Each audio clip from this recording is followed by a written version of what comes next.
She said, "We should both see other people for a while." I said, "Fair enough." The next evening, her cousin invited me to a game night and sat a little too close. My ex sent me a paragraph after paragraph of, "We need to talk right now." Hey viewers, before we move on to the video, please make sure to subscribe to the channel and hit the like button if you want to see more stories like this. Thanks. For years. That's not a test run. That's not just seeing what happens. For years is planning a future time. For years is remember that time we should start saving for time.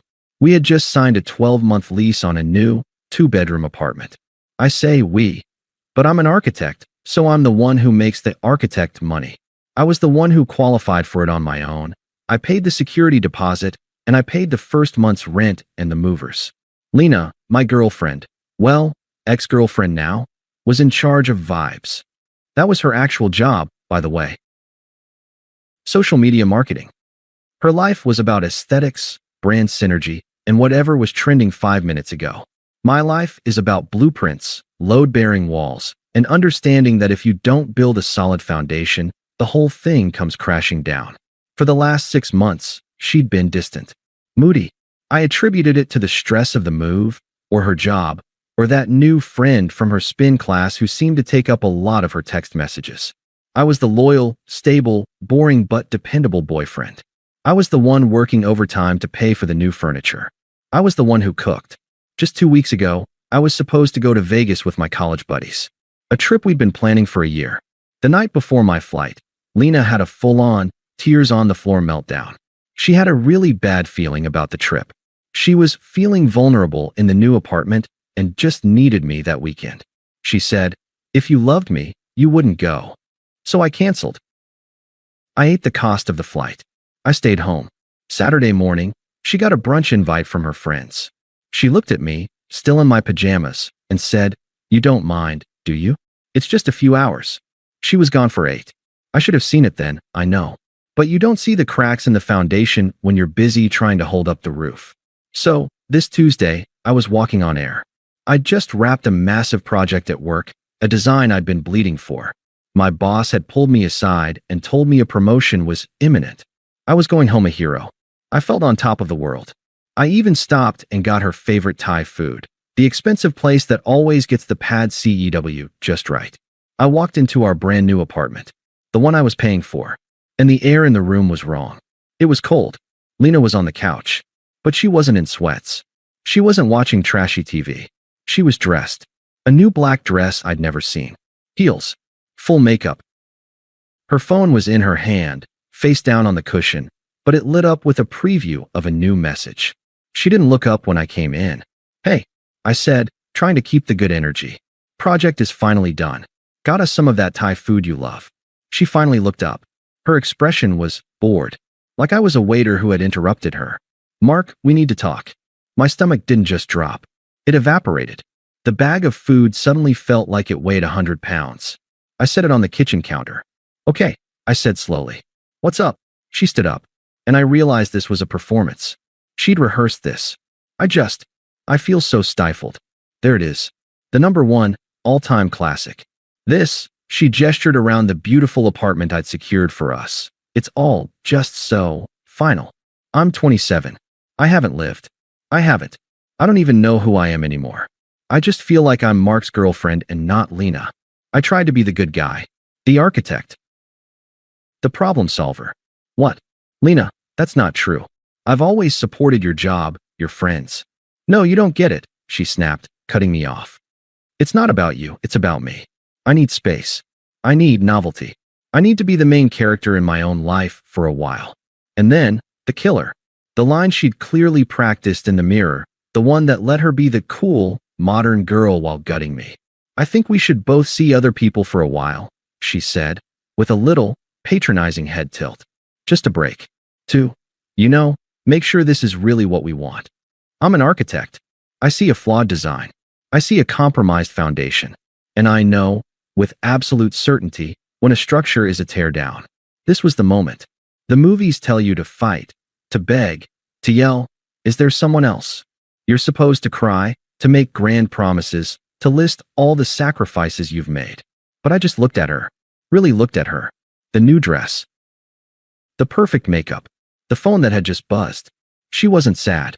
She was relieved. She was excited. This wasn't a conversation. It was a press release. She wasn't breaking up. She was clearing her schedule. The silence stretched.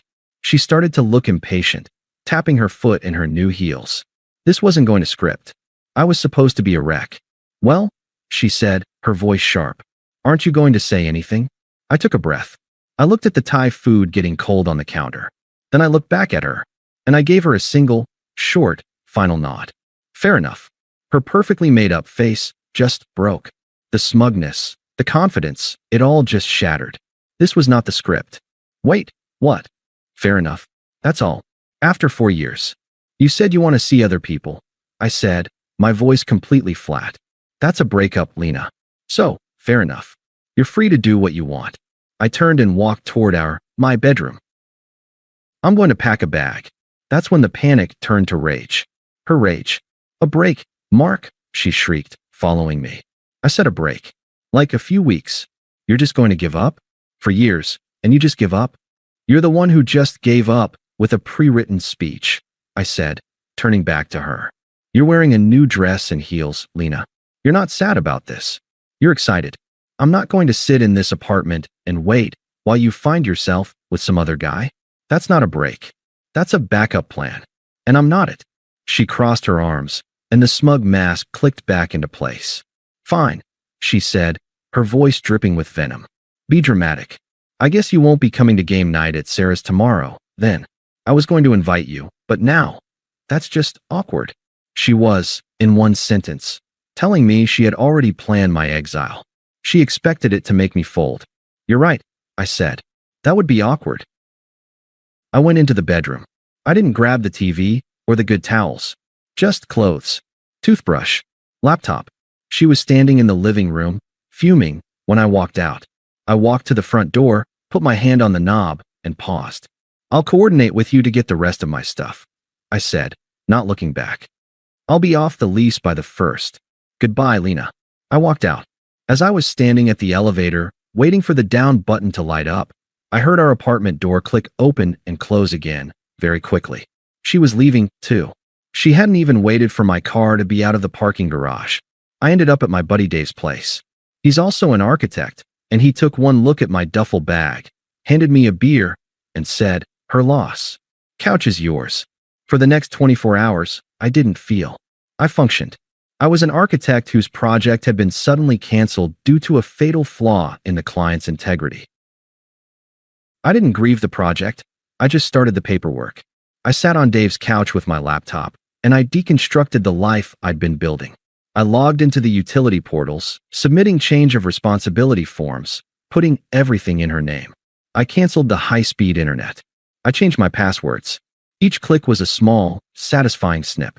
I was methodically disassembling the bridge, bolt by bolt. Then, around 5 p.m. on Wednesday, my phone buzzed. I figured it was Lena, finally realizing the internet was down. It wasn't. It was an unknown number. Text. Hey Mark, it's Sarah, Lena's cousin. I heard what she did. She's AF * king idiot. I stared at that. She's AF * king idiot. It was the most honest thing anyone had said to me in months. Text. But listen, game night is still on, and I'm making my famous 7-layer dip. You should come. 7 p.m. Don't let her win by moping. I thought, why not? It was a small, quiet act of defiance against the expectation that I should be home, heartbroken, while she paraded her new life. I texted her back. Me? See you at 7. I'll bring beer. I walked up to Sarah's apartment building. I was nervous, but I was also calm. The door opened. It was Sarah. She gave me a quick, no-nonsense hug. She was in jeans and a university sweatshirt. Glad you made it, she said. I stepped inside. The apartment was full of familiar faces from our friend group, and not one of them was Lena. As if reading my mind, Sarah leaned in and said, she's not here. She texted me she was finding herself tonight, which I guess means at that new cocktail bar downtown with that guy from her gym. And just like that, the anxiety was gone. It was easy. It was fun. We weren't Mark Sanlena's friends. We were just friends. We ate 7-layer dip. We played code names. I realized I hadn't felt this light in months. Later in the night, We all crowded onto the couch to play one of those trivia games on the TV. Sarah and I were on the same team, both disgustingly competitive. No, no, wait. Sarah yelled, laughing. It's not Andrew Jackson, you idiot. It's… She leaned in close, right next to my ear, to whisper the answer. Her shoulder was pressed against mine. She smelled like wine and vanilla. It's John Quincy Adams, she whispered, her voice buzzing with competitive energy. That's what I was going to say. I whispered back, laughing. Right at that moment, our teammate Qley, who documents everything, held up her phone. Team champions, she yelled, and snapped a picture. Qley, as she always does, immediately posted it to her Instagram story. In the photo, Sarah and I were side by side, laughing, heads tilted toward each other, looking utterly comfortable. I didn't think anything of it. I was just having a good time. I said my goodbyes, gave Sarah another quick, thanks for this hug, and left. I pulled up to a red light, and my phone, silent in the cup holder, began to vibrate. And vibrate. And vibrate. And vibrate. It was a rapid-fire, psychotic string of notifications. The screen lit up with a preview of the lock screen. It was Lena, and she was not okay. Lena, what the F***CK is this? Lena, a screenshot of Qley's Instagram story. The picture of me and Sarah. Circled. In angry red. Lena, we need to talk right now. I read them, and I started to laugh. The hypocrisy was so pure, so uncut, it was almost beautiful. She was allowed to find herself with some guy at her gym, but I was pathetic and gross for eating 7-layer dip with her cousin. I had been released, and she had just confirmed that she'd never intended to let me go. I was the safety net, and she had just looked down to see it was gone. I didn't reply. I just put my phone on Do Not Disturb and drove the rest of the way to Dave's. The next 48 hours were a masterclass in her manipulative playbook. Day 2, the love bomb. The rage had failed, so this sad girl tactic came out. Lena, Mark, please. I'm so confused. This isn't you. I know you're just hurt and lashing out. I miss you. My nights are so empty without you. I ignored it. Day 3, the flying monkeys. I got a text from Lena's mom. Lena's mom. Mark, Lena is very upset. This break was a mistake. She knows that. Please be the bigger man and call her. Don't throw 4 years away over a silly fight. I blocked her mom's number. Day 4, the true colors. All tactics failed. All that was left was the raw, angry, cornered animal. Lena, fine. F***CK Mark. You're a snake, just like her. I'm telling everyone what you did. You'll regret this. I'm changing the locks. I was at my new bank, opening my new account. This was a legal threat. I had to respond, but not emotionally. I didn't call. I just texted her back, for the first time in 4 days. Me, you're on the lease, but so am I. You can't legally change the locks. All my things will be moved out by the 1st. I've already spoken to the landlord to have my name removed. Goodbye, Lena. I sent it. And then, finally, I blocked her number. 6 months. That's how long it takes to build a new life.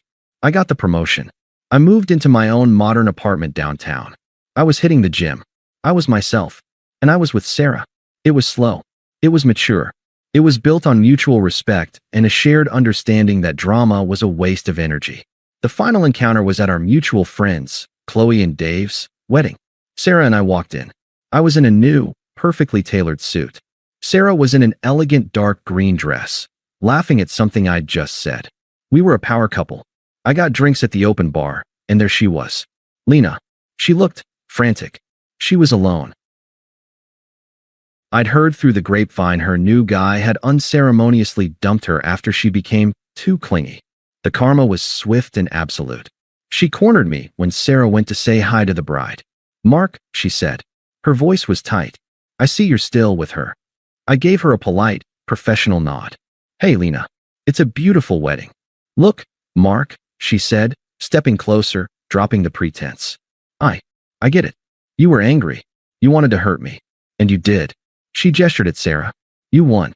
Okay. But it's been 6 months. Don't you think this joke has gone on long enough? I was genuinely confused.